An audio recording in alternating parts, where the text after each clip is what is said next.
Bonjour mes amis, que vous soyez en couple, que vous soyez dans un couple où ça se passe moyennement bien, que vous soyez dans un couple où ça devient compliqué, que vous soyez en rupture amoureuse, que vous soyez plus ensemble depuis très longtemps, dans tous les cas, une question se pose souvent, c'est est-ce que cette relation est toxique? Donc en gros, qu'on soit dedans ou qu'on soit à moitié dedans ou qu'on soit plus dedans, on peut se poser cette question.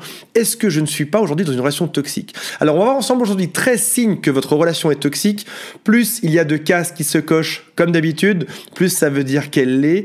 Et on va voir ensemble après ça comment faire pour s'en sortir, pour faire que cette relation s'assainisse et que ça se passe bien à nouveau. En tout cas, il est extrêmement important de faire ce point aujourd'hui parce que parfois, on arrive dans un monde où on avait des certitudes auparavant.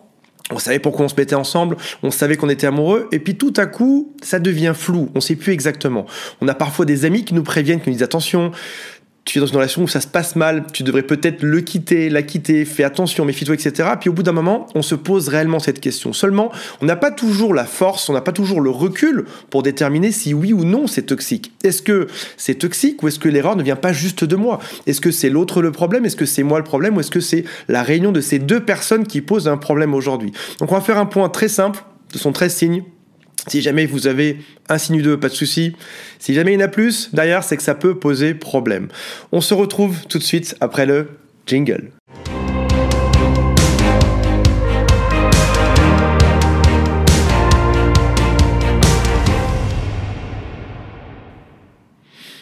Avant de vous donner ces 13 signes, je vous rappelle qu'il y a juste en dessous un lien pour savoir quelles sont vos chances de récupérer votre ex. Si vous êtes dans la case séparation, que ça se passe mal en ce moment, il y a aussi accès à des conseillers. Ce sont tous les gens qui bossent avec moi au bureau qui peuvent vous renseigner parce que parfois, on l'a dit, quand la situation devient floue, quand ça devient obscur, on ne sait plus. On a juste du brouillard en face de soi et on se remet très souvent en question. Donc mon objectif aujourd'hui, c'est qu'on fasse ce point de manière très claire et que ce brouillard se désépaississe, que vous sachiez enfin d'où vient le problème. Est-ce que vous êtes dans une relation qui vaut le coup ou est-ce qu'au contraire vous êtes dans quelque chose dont il faudrait sortir pour retrouver une relation saine derrière? Tout premier signe d'une relation qui est toxique, c'est le manque de support. Je vais vous donner des exemples qui sont très simples. Manque de support, manque de soutien. Si jamais vous êtes par exemple mal un soir, l'autre n'est pas là pour vous aider. Si jamais vous arrive quelque chose de grave, ça m'arrive très souvent parmi mes clients, une chute, on se casse un bras, on se foule quelque chose, etc. On a vraiment besoin d'autre pour ne serait-ce que déménager quelque chose à un endroit donné, et ben l'autre n'est pas là. Il n'y a pas de support, ça va toujours dans le même sens, c'est de vous vers l'autre et malheureusement jamais dans l'autre sens. Dans ce cas-là, c'est un signe que la relation est peut-être toxique. Deuxième signal, il y a une communication qui est toxique aujourd'hui, c'est-à-dire que là où deux personnes qui rencontrent un problème devraient en parler ensemble pour avancer, pour trouver des solutions, pour se dire ce qui va pas, se dire lorsqu'on est très amoureux se le dire, mais aussi se dire parfois quand ça va mal, et ben ça marche pas. Vous essayez de communiquer avec l'autre, mais en face de vous, vous avez qu'une seule chose, vous avez du négatif. Vous êtes rabaissé en permanence, vous êtes blâmé, vous êtes critiqué. Vous savez, on a ce qui s'appelle des piliers de vie. Je vous en donne quelques-uns. Pilier amitié. Vous vous faites critiquer sur vos amis. Tes amis sont comme ci, sont comme ça. Deuxième type de pilier, c'est le travail. Ton travail est nul. Tu es nul à ton travail. Tu ne sers à rien. Tu n'avances pas dedans. Tu devrais demander une promotion. Tu devrais changer de travail, etc. Ça, c'est un deuxième pilier qui est rabaissé.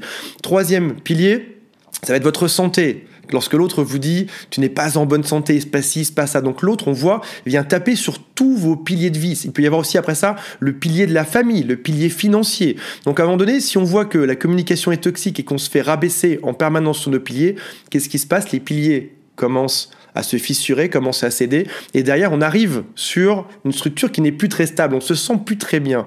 Et au final, on commence à se remettre en question, comme on l'a dit tout à l'heure, on commence à se poser des questions sur soi-même, parce que finalement on devient fragile. À force que l'autre tape sur nos piliers de vie, à force que l'autre s'en mette plein la figure et nous dise que le problème vient de nous, dans ce cas-là, au bout d'un moment, on ne sait plus. Et tout ce qui était très clair au début de la relation, on arrivait, on était en forme, on était serein, on était bien, tout d'un coup, on ne sait plus. Est-ce que le problème, ce n'est pas moi? Est-ce que j'aurais pas aller voir un psy? Est-ce que je ne vais pas faire ci, faire ça? Parce que finalement, a priori, dans ce couple-là, où il y a deux personnes, tout semble venir de moi, et ben c'est normal. Au bout d'un moment, lorsqu'on tape sur les piliers, quand on vient les enfoncer, quand on vient les détruire, on ne sait plus exactement où on est, et ça devient extrêmement compliqué de s'en sortir. Donc voilà, premier signe, on a dit, c'était le manque de support, manque de soutien. Deuxième signe, c'est communication toxique, c'est que vous vous faites rabaisser sur vos piliers de vie.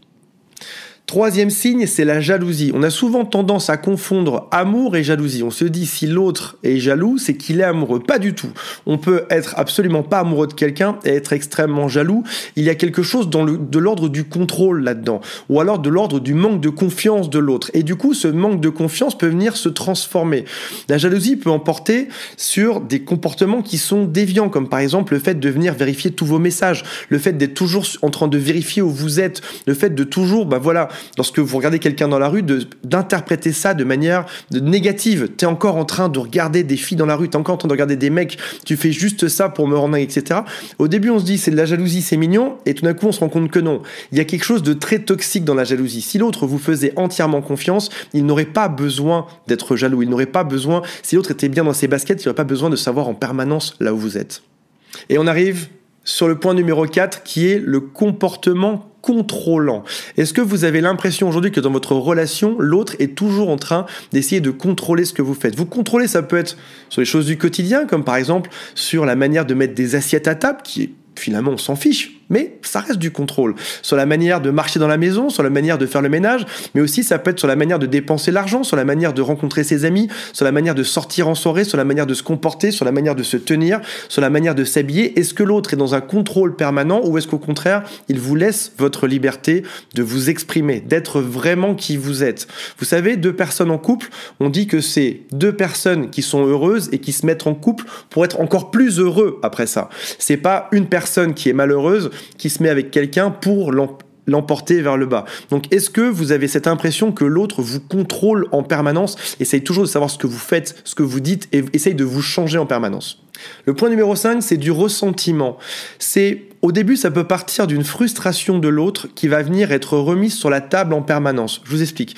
Si, par exemple, vous avez eu une dispute il y a quelques mois de ça ou il y a quelques années de ça et que cette dispute revient toujours sur la table parce qu'il y a eu un mot qui a été mal dit, il y a eu un mot qui a été déplacé et ça peut arriver parfois dans une dispute qu'on dise des mots qui nous dépassent. Sauf que ça peut se transformer en frustration, en ressentiment, et l'autre vous le rabâche tout le temps. En principe, si on est un couple heureux, on doit aller de l'avant ensemble. Le passé est terminé, on l'oublie, on l'efface, on fait un point dessus, et après ça, on avance. Je vais prendre un exemple, pour une fois, qui est extrême. Vous avez, dans votre relation, l'un des deux a trompé l'autre. Ça arrive, on ne juge pas, ça arrive parfois. Vous vous êtes dit suite à ça, on se remet ensemble et on est ensemble pour le meilleur, pour le pire et ça va bien se passer. Sauf qu'en fait, vous remarquez que tous les mois ou tous les 6 mois, le sujet revient sur la table, ça revient en permanence, on vous le reproche, on vous le reproche, on vous le reproche. Alors que le deal de base, c'était on se remet ensemble et on oublie et on passe à la suite. Mais l'autre n'y arrive pas et vous remet ça. Alors ça peut être une tromperie, ça peut être un repas de famille qui s'est mal passé, ça peut être une phrase qui a été dite et qui n'a pas été pensée à un moment donné, ça peut être une critique sur quelque chose qui ressort en permanence. Mais en tout cas, on sent bien que ça vient alourdir ce couple parce qu'on a toujours cette pression et les événements s'accumulent. Plutôt que de s'effacer, d'aller de l'avant, d'aller sur des nouveaux projets, toutes ces choses viennent s'accumuler en permanence dans votre dossier et le dossier que vous avez est de plus en plus lourd contre vous chaque jour. On va passer aussi ce qui est le manque d'honnêteté. Il y a parfois des gens avec qui on est très bien dès le début. On sait que l'autre sera honnête, aura un comportement honnête et qu'il n'y aura pas de soucis. Et puis parfois, on tombe sur une relation où ça se passe pas comme ça. L'autre, par exemple, est tout le temps sur son téléphone en train de chatter avec quelqu'un. L'autre, par exemple, a dit quelque chose la veille, mais il vous dit autre chose le lendemain. L'autre, vous avez promis quelque chose il y a 2 mois, mais finalement, il s'avère que cette promesse s'est complètement effacée. L'honnêteté, c'est quelque chose, souvent, qui est de l'ordre en principe, qui devrait être de l'ordre du rationnel, c'est-à-dire je suis honnête avec toi et toi tu le seras avec moi et on ne se cache rien.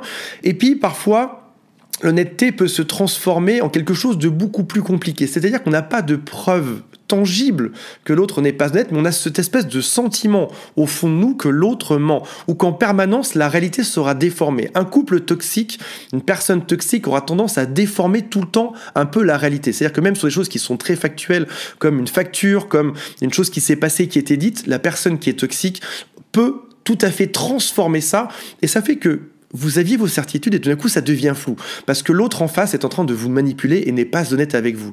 Donc même des phrases qui ont été dites il y a une semaine peuvent être totalement transformées, des chiffres qui ont été payés peuvent être changés aussi, des choses qui se sont réellement passées devant vos yeux peuvent être totalement modifiées et là on arrive dans cette fameuse zone de flou, de brouillard où on perd totalement nos repères. Et quand on appelle nos copains pour savoir ce qu'ils en pensent, pour savoir quoi faire, etc., nos copains nous sentent perdus. Ils sentent qu'on est dans le brouillard, on ne sait plus en fait, on ne sait plus si ça vient de nous, si ça vient d'autres, si la chose a vraiment eu lieu, etc. etc. Mais il y a des gens qui ne sont jamais honnêtes. Il y a des gens aussi qui sont toujours honnêtes. Donc demandez-vous, est-ce que la personne pour laquelle vous regardez cette vidéo aujourd'hui, est-ce que c'est une personne qui est toujours honnête, qui a toujours été honnête et qui a toujours tenu ses engagements et ses promesses, ou est-ce que c'est une personne qui a parfois manipulé, changé la réalité, qui a été différente de la chose qui était annoncée à la base? 7e point, c'est le manque de respect. Là, encore une fois, ce sont des choses qui sont factuelles. Est-ce qu'il y a des mots qui ont été dits qui vous ont choqué? Est-ce qu'il y a des phrases qui ont été dites sur vous, sur votre famille, sur votre comportement, sur votre tenue vestimentaire? Est-ce qu'il y a des choses que vous n'avez pas acceptées? Il y a une limite qui est très simple, c'est-à-dire que c'est un peu comme une voiture, quand on accélère, on est dans la zone où le moteur est bien, et puis d'un coup on passe dans le rouge. Est-ce que cette limite du rouge, où des mots ont été dits, où des choses ont été faites, a été dépassée une fois, ou est-ce qu'elle est dépassée régulièrement? C'est-à-dire que, est-ce que de manière régulière et factuelle, on vous manque de respect? Je connais beaucoup de mes amis qui, au premier signe d'irrespect, mettent un avertissement, disent voilà, écoute, par exemple, je ne supporte pas de me faire insulter, je ne supporte pas ça, je te le dis une fois, c'est très bien. Et si ça arrive une deuxième fois, s'il y a une deuxième fois un mot qui dépasse ce qu'ils peuvent supporter qui est dit, dans ce cas-là, ils quittent le couple. Ils disent voilà, écoute, je t'ai averti une fois avant, et là, aujourd'hui, je le fais parce que tu m'as manqué de respect une deuxième fois, je ne peux pas supporter ça. Et derrière, c'est ça la clé du bonheur. C'est pas la clé du bonheur, on pense souvent que c'est de supporter en couple ou d'accepter plein de choses qui ne sont pas acceptables. Non, la clé du bonheur, c'est de mettre une limite à qu'est-ce que vous pouvez tolérer ou qu'est-ce que vous ne pouvez pas tolérer. Et à partir du moment où vous avez cette limite qui est mise, dans ce cas-là, tenez-vous-y. Si par exemple, la personne avec qui vous êtes vous manque de respect, mettez un stop. Dites juste, voilà, écoute, cette phrase-là, ce mot-là, j'ai décidé dans ma vie de ne pas l'accepter, de ne pas le tolérer. Je ne veux pas de ça dans ma vie. Donc ce qu'on va faire, c'est qu'on va faire un petit break pendant une semaine. Je vais partir en vacances, je vais m'aérer, et on en reparlera dans une semaine pour savoir si notre couple vaut le coup d'être vécu ensemble ou pas. Et là, on a mis une limite, là, on a mis un stop. Si jamais cette phrase-là revient, ce mot-là revient, ce comportement-là qui manque de respect revient, dans ce cas-là, on met un stop, on se recentre sur soi-même, et on en reparle dans une semaine, 2 semaines, 3 semaines. Si c'est la personne de votre vie, il y aura tout le temps pour revenir avec vous. Je ne sais pas quel âge vous avez aujourd'hui. Admettons que vous ayez 20 ans, la durée de vie moyenne, c'est à peu près 80 ans. Vous avez encore 60 ans à passer avec cette personne-là. Si vous avez 40 ans, vous avez encore 40 ans à passer avec cette personne-là. Est-ce que vous voulez que pendant 40 ans, vous manque de respect? La réponse est non. Donc dans ce cas-là, vous mettez un stop, vous restez une semaine tranquille, chacun chez soi, vous partez en vacances, vous allez chez un copain, parce que cette semaine-là va vous permettre d'avoir 10 ans, 20 ans, 30 ans, 40 ans de vie en couple, ou seul, super heureux. Et une semaine, c'est rien par rapport à ça. 8e point, comportement financier abusif. J'entends par là plein de choses. C'est toujours vous qui payez tout, c'est toujours vous qui hébergez l'autre, c'est toujours vous qui devez supporter financièrement l'autre. Alors, je fais une différence entre aider temporairement quelqu'un qui a des problèmes, c'est une bonne chose. On est un couple, on est là pour s'entraider, on est là pour avancer ensemble, on est là pour créer des choses. Si maintenant, le sens est toujours le même, c'est toujours vous vers l'autre. Vous avez l'impression, on parle parfois de micro-agression aussi, c'est un terme qui devient très à la mode depuis quelques semaines, micro-agression. Vous vous sentez dans la gestion financière, vous vous sentez pas agressé, mais vous sentez qu'il y a une petite partie de vous qui se sent pas heureuse par rapport à ça. Ce n'est pas exactement ce que vous auriez voulu comme schéma financier dans votre couple. C'est pas exactement ça que vous auriez aimé payer. C'est pas exactement... Ça peut partir d'une chose toute bête, comme d'un restaurant que vous n'avez pas forcément envie de payer parce que sur votre compte bancaire, vous n'êtes pas riche à millions. Ça peut aussi être sur des choses qui sont beaucoup plus grosses, comme l'achat d'une maison, où il y a des répartitions de parts qui ne vous correspondent pas exactement. Demandez-vous si la personne que vous aimez aujourd'hui a des comportements financiers abusifs vis-à-vis de vous ou pas. Point numéro 9, vous êtes en stress permanent. Vous savez que quand vous rentrez à la maison, une fois sur 2, ça va être des problèmes, ou une fois sur 3. Et vous êtes toujours dans ce stress permanent de ne pas savoir si vous allez passer une super soirée ou pas, si vous allez passer des super vacances ou pas, si vous allez passer une super semaine ou pas, parce que vous savez qu'il y a des sujets qui vont démarrer des conflits et que ça va être compliqué. Et du coup, vous avez, même sur vous parfois, il ressort le stress. Ça peut être par exemple quelque chose de très simple, ça peut être le dos bloqué. Beaucoup de gens qui sont kinés vous le diront, ou d'ostéo vous le diront, quand on a le dos bloqué, généralement ça vient d'un problème externe. Est-ce que vous avez aujourd'hui des signaux de stress? Ça peut être une tension qui augmente, ça peut être, on a vu le dos, ça peut être des problèmes de sommeil, ça peut être un déséquilibre alimentaire, vous mangez trop ou vous mangez pas assez, vous êtes stressé en fait, vous n'êtes pas vraiment serein. Quand vos amis sont là, quand il se passe une soirée, vous faites toujours attention parce que vous savez que la chose peut déraper. dériver. C'est le signe, ce stress permanent est le signe que vous êtes dans une relation toxique. On l'a vu tout à l'heure, un couple, c'est deux personnes qui sont super heureuses, qui se mettent ensemble pour être encore plus heureuses derrière. C'est pas deux personnes qui sont ensemble et qui subissent, qui supportent et qui se rabaissent en permanence. Point numéro 10, vous avez des besoins et ils sont totalement ignorés en permanence. Je vais vous donner plein de types de besoins qui sont ignorés. Vous n'êtes pas exactement dans le logement que vous aimeriez avoir. Vous n'êtes pas exactement avec les amis que vous aimeriez fréquenter. Vous n'êtes pas exactement dans les vacances que vous aimeriez. Quand vous avez besoin de vous reposer, l'autre ne vous laisse pas le temps de vous reposer. Quand vous avez besoin de sortir, de vous amuser, l'autre vous bloque à la maison. Parce que vos besoins passent systématiquement en numéro 2, 3 ou 10 dans l'ordre des priorités. On ne vous écoute pas et l'autre en face s'en fout en fait. Quels que soient vos besoins, même que ce soit ça peut être des choses toutes bêtes comme un plat qu'on aimerait manger. L'autre s'en fiche. Non, on ne mangera pas ce plat là soir, on va manger autre chose. Ou alors, c'est des choses qui sont plus compliquées, c'est-à-dire que vous avez un besoin réel, par exemple, de faire une pause, de vous aérer, de vous sortir de quelque chose qui est compliqué en ce moment, et l'autre ne l'accepte pas non plus. Vous avez besoin de voir vos amis, et pareil, encore une fois, ce n'est pas possible parce que l'autre va venir vous bloquer ça. Vos besoins sont totalement ignorés. Est-ce que c'est votre cas ou pas? Mettez-moi des commentaires d'ailleurs au passage dans vos vidéos pour me dire combien vous avez de points sur les 13 qu'on est en train de voir en ce moment. Point numéro 11, vous perdez des amis. Alors, il y a deux choses qui sont super importantes là-dedans.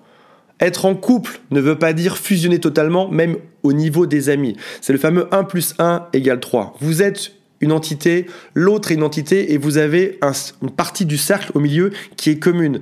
Vous n'avez pas à rejeter des amis de votre vie parce que la personne avec qui vous êtes ne les veut pas. Dans ce cas-là, vous les voyez simplement seuls et non pas en groupe. Et c'est vous que ça regarde. Il ne faut jamais perdre un seul ami dans sa relation de couple. Mettez-moi en commentaire, est-ce que vous avez perdu des amis suite à un couple, suite à une relation ou suite à ce que vous vivez aujourd'hui? Et si oui, c'est totalement anormal. Et si l'autre ne l'aime pas, tant pis. On vous prend avec ça et c'est tout. Et c'est à l'autre d'accepter. Si jamais l'autre ne veut pas que vous voyez cet ami, vous le voyez quand même, juste que vous le voyez sans l'autre. Vous allez boire un café, alors ça ne veut pas dire pour autant que vous devez passer tous vos soirs avec la personne que l'autre n'aime pas, mais en tout cas, vous ne coupez pas cette relation, vous ne vous empêchez pas de l'appeler quand vous êtes à la maison le soir parce que l'autre ne le supporte pas. C'est votre vie, on ne vient pas y toucher. Point numéro 12, vous avez un espoir permanent que ça change. Vous vous dites, ok, quand on a démarré au début, c'était différent. Là, ça a beaucoup changé quand même et ça devient un peu toxique. Mais vous avez toujours cet espoir que ça revienne comme au début. Ce qu'il faut savoir qui est extrêmement important, c'est qu'au tout début d'une relation, il y a ce qui s'appelle la suradaptation. C'est-à-dire qu'en gros, on vient aussi s'adapter pour être parfait vis-à-vis de l'autre au tout début. Et souvent, malheureusement, on garde l'idée du couple ou de notre idéal de couple, on le garde sur ce début de relation. Sauf qu'en fait, la personne au début s'est suradaptée à vous. Elle a fait tout pour que ça marche bien, que ça se passe bien. Et vous aussi d'ailleurs au passage. Mais après, ça change. Après ça, on retrouve son vrai caractère et sa vraie façon d'être. Donc si aujourd'hui, vous avez espoir que ça change pour revenir comme au tout début, les premières semaines, laissez-moi vous dire que ça va être compliqué parce que l'autre ne va jamais se suradapter en permanence. Et si jamais ce n'est pas les premières semaines, que c'est pendant la relation que vous avez espoir que ça change, encore une fois, faites le tri. Est-ce que je vis quelque chose aujourd'hui qui finalement était latent, a toujours été présent? Ou est-ce que c'est parce que la personne avec qui je vis aujourd'hui a un problème de vie, ce qui peut totalement arriver, qui est ponctuel, qui est délimité, comme par exemple la perte d'un travail pendant 6 mois.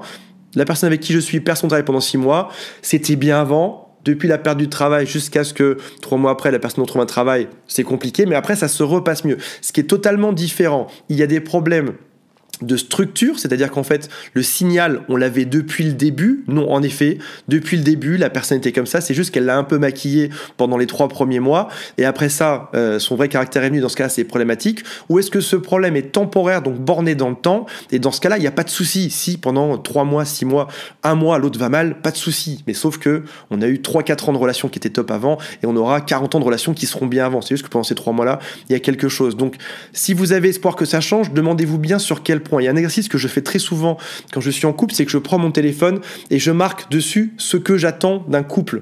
Et en dessous, je marque ce que je n'aurai, ce que je ne vivrai plus jamais. Vous faites une liste, c'est une liste qui est évolutive, qui peut changer chaque jour, chaque semaine, dans laquelle vous revenez pour marquer dessus quelle est votre vision de couple idéal et quelles sont les choses que vous n'êtes pas prêt à supporter. Ça vous fait les fameuses limites dont on parlait tout à l'heure. Et quand on a espoir que ça change, demandez-vous si on est dans ce fameux couple que vous rêvez d'avoir et ça se passe bien parce que les points principaux sont résolus, ou est-ce que vous êtes plutôt dans les choses que vous ne voulez plus jamais et que vous êtes en train de vivre et de supporter au quotidien. On ne doit jamais subir dans un couple. On ne doit jamais faire de compromis, de concessions, de machin. Non, on doit être soi-même, on doit être super heureux, on doit avoir une super vie et l'autre vient faire que notre vie est encore plus embellie derrière. Si jamais on n'est pas dans ce type de couple, dans ce cas-là, qu'est-ce qu'on fait? On prend ses distances, on se reconstruit, ça peut être un jour, ça peut être une heure, ça peut être quelques jours, ça peut être quelques semaines, on se reconstruit et on revient dedans. Si l'autre vous aime vraiment, si cette relation vaut le coup, dans ce cas-là, ça se repassera derrière. Si maintenant le truc est toxique et que ça marche pas, dans ce cas-là, c'est compliqué et mieux vaut faire chacun de son côté. Point numéro 13, vous avez l'impression de marcher sur des œufs pour éviter les conflits en permanence. Vous savez que si vous dites tel type de phrase, il va se passer tel type de choses. Vous savez que si jamais vous avez tel type de comportement, derrière il va se passer autre chose, ça va être compliqué. Vous savez que si vous buvez, alors si côté homme ou femme, si vous buvez 2 bières avec un ami, l'autre va vous reprocher l'alcool en permanence. Vous savez que si vous parlez de tel type de sujet, c'est compliqué. Et du coup, votre vie est dictée par toutes les choses qu'il ne faut surtout pas faire dans la vie et par quelqu'un qui est ultra contrôlant derrière, et ça, c'est compliqué. Un quotidien doit être heureux, on doit se lever le matin en étant super heureux d'être près de la personne qu'on a envie de voir. On doit être tellement content le matin de se dire je vais passer une journée géniale parce que je suis en couple avec une personne qui est géniale, qui m'apporte des choses dingues et on va rigoler toute la journée, on va se marrer cette semaine, on va passer une super semaine ensemble. Alors, est-ce qu'une relation toxique peut être sauvée? Parce que finalement, c'est ça la question derrière, et c'est ça qu'on veut vraiment savoir. Je vous rappelle qu'il y a toujours ce lien qui est juste en dessous pour savoir quelles sont vos chances de récupérer votre ex. Il y a aussi tous les gens qui travaillent avec moi, qui vous attendent pour papoter avec vous, pour chatter, pour vous avoir au téléphone. C'est gratuit, cliquez dessus, et ils seront ravis de répondre à toutes vos questions et de vous aider pour faire que ça progresse. Alors, est-ce qu'une relation toxique peut changer? Encore une fois, on a vu tout à l'heure qu'il y avait une différence entre quelque chose qui est toxique depuis le début et qui prend du terrain et qui avance dans votre relation et qui devient super pervers et ça s'empire en permanence parce que plus on avance et pire c'est, et un événement temporaire. La chose que je veux vous dire par là, c'est qu'il y a 2 types de profils avec lesquels ça ne changera jamais. Ce sont 2 types de profils dont on parle beaucoup depuis quelques années. Le premier, ce sont les manipulateurs de type 3. Alors, il y a 3 types de manipulateurs sur Terre. Manipulateurs de type 1, ce sont des personnes qui vont dire par exemple à leurs enfants, je vous le fais en bref, mange ta soupe, sinon tu n'auras pas de cadeau à Noël. Voilà, on vit tous dans un monde de manipulation, que ce soit les médias, la publicité, on a tous un peu ça en nous, un peu de manipulation. Manipulateurs de type 2, ce sont des gens qui vont vous manipuler, mais pour que ça se passe bien. On va penser par exemple, un exemple classique, un chef d'équipe qui va dire à son équipe, voilà, aujourd'hui on va tout déchirer, on va cartonner, les chiffres d'hier sont très bons et on va réussir encore mieux notre objectif demain. Il a peut-être menti sur les chiffres de la veille qui c'est pas très bon, il a voulu motiver son équipe, il a un peu manipulé le tout pour que ça aille dans le bon sens. Ça peut être par exemple aussi, dans le couple, ça peut être par exemple aussi de ne pas aller dans certains types de sujets, ne pas aller agacer l'autre ou alors motiver l'autre dans le sens où ça va mieux se passer derrière. Et on a les manipulateurs de type 3. Manipulateurs de type 3, ce sont des gens qui vous manipulent afin de vous détruire, c'est-à-dire que leurs seuls objectifs, c'est de déformer la réalité, c'est de changer ce qui se passe pour que derrière, vous vous enfonciez au fur et à mesure et que vous soyez de plus en plus sous leur contrôle. Les manipulateurs de type 3 ne changent pas. Il y a un autre type de profil qui ne change pas, qui est très proche, ce sont les pervers narcissiques. Un pervers narcissique n'est pas câblé pour changer. C'est des personnes qui vont vous dire « Moi, je suis parfait, moi, je suis génial, c'est toi le problème, c'est toi qui dois aller voir un psy, c'est toi qui dois te faire soigner, c'est toi qui es malade, c'est toi qui va pas bien. » Un pervers narcissique se pense toujours parfait. Un pervers narcissique ne va jamais consulter un psychologue. Un pervers narcissique ne va jamais consulter un coach ou se bouger les fesses parce qu'il est persuadé d'avoir raison. La seule chose qu'il veut de manière narcissique, c'est juste vous enfoncer. Et ces gens-là, malheureusement, ne sont pas câblés pour changer. Dans leur structure mentale, ils resteront toujours là-dedans et sont toujours persuadés de ne pas être des pervers narcissiques. Donc ça veut dire que si vous êtes tombé sur ce type de profil, il y a assez peu de chances que ça change. Maintenant, il y a une chose qui est très importante, et c'est le point numéro 2 que je veux voir dans le « est-ce que ça peut être sauvé ?» C'est que on ne peut pas souvent on ne peut pas changer l'autre, mais il y a une personne qu'on peut changer dans cette histoire, on peut se changer nous. On l'a dit tout à l'heure, faire des listes, mettre des choses que je veux dans mon couple, mettre des choses que je ne veux pas, ne plus tolérer certaines choses, mettre des limites sur des comportements qu'on ne veut plus voir. Et là, ça va changer. On peut aussi retrouver une vie heureuse sans l'autre. Ça peut être sans l'autre en se trouvant des activités, ça peut être sans l'autre en voyant ses amis, en passant des bons moments, ça peut être sans l'autre en partant en week-end pour se ressourcer et être bien soi-même. Parce que parfois, lorsqu'on est bien soi-même, l'autre, par effet miroir, va être bien aussi. Si jamais on envoie du positif dans son couple, couple, alors sauf si on est face à un pervers narcissique, mais si on voit du positif dans son couple, derrière, l'autre sera bien, se sentira mieux aussi. Le troisième point, c'est d'accepter sa responsabilité. Où est-ce que moi, j'ai été nul là-dedans? Vous le savez, un couple, c'est 50-50, c'est-à-dire qu'on a 50% à nous, 50% à l'autre. Des gens me disent, oui, mais c'est mon ex, c'est ma femme, c'est mon mari, le manipulateur qui fait ci, qui fait ça, c'est 100% de sa faute, il est en train de me manipuler. Je fais, non, stop. Non, pas du tout. Tu as accepté de te faire traiter de tels mots. Tu as accepté tel type de comportement. Tu as accepté ça. Donc oui, tu as bien ta part de responsabilité. On est à moitié-moitié là-dedans. Un manipulateur n'agit jamais seul. Il lui faut une personne qu'il manipule en face de lui. Un pervers narcissique n'agit jamais seul. Il va trouver une personne qui sera extrêmement gentille, dans la compassion, dans la gentillesse, pour la manipuler derrière. Donc à un moment donné, c'est accepter sa responsabilité. Si oui, ok. J'ai une personne qui m'a mis dans un couple nocif aujourd'hui, mais j'ai ma part aussi là-dedans. J'ai accepté des choses et à partir d'aujourd'hui, tu ne les accepterai plus. Le point suivant qui est très important, c'est de transformer le « je te blâme » à « je te comprends ». Énormément de gens passent par mes coachings et me disent « l'autre a fait ci, l'autre a fait ça ». Tu te rends compte quand même, Antoine, il m'a dit ci, il m'a dit ça, il a fait ci, il a fait ça. Stop. Votre ex ou votre femme ou votre mari fait ce qu'il peut avec ce qu'il a aujourd'hui. C'est-à-dire que dans son référentiel, dans sa vie, par rapport à son enfance, par rapport à tout ce qu'il a vécu, il fait juste ce qu'il peut. Il n'a pas d'autre choix en face de lui. Il faut juste comprendre cette personne. Arrêter de blâmer l'autre et comprendre l'autre. Et après ça, se changer soi. Et lorsqu'on arrête de critiquer l'autre, quand on arrête d'être sans cesse en train de dire « c'est la faute de l'autre, c'est lui qui fait ci, c'est lui qui fait ça », quand on arrête ça et qu'on dit « ok, je l'ai compris ». C'est une belle personne qui fait ce qu'il peut avec ce qu'il a. Et maintenant, moi, je vais progresser, moi, je vais avancer. Le dernier point, et tu sais très bien si tu as écouté cette vidéo jusqu'ici, c'est d'accepter de l'aide extérieure. Ça peut être par exemple d'aller voir un coach, il y a des boutons juste en dessous, il y a toute mon équipe qui est là pour t'aider, pour t'écouter, pour te comprendre, pour te filer des astuces. Ça peut être d'aller voir un psy, ça peut être d'acheter des livres, il y a des livres sur Amazon, sur les pervers narcissiques, sur les manipulateurs, sur les relations de couple, etc. qui sont juste géniales. Accepter de l'aide extérieure. On a souvent tendance, quand on est dans ce nuage de fumée, à ne pas oser demander de l'aide, ou alors au contraire, de se plaindre en permanence à nos amis. Accepter de l'aide extérieure, des gens qui ne soient pas dans votre cercle proche et qui vont pouvoir vous donner des conseils avisés sur ce que vous devriez faire, pas faire, subir, pas subir, accepter, pas accepter pour avoir une super vie derrière. Parce que je vous le dis mes amis, à partir d'aujourd'hui, vous allez avoir une superbe vie amoureuse. Mes loulous, je vous aime tous. Mettez-moi un commentaire si ça vous dit. Parlez-moi en dessous parce que c'est un sujet qui me passionne et j'ai hâte de vous retrouver dans une prochaine vidéo. Salut à tous, bye.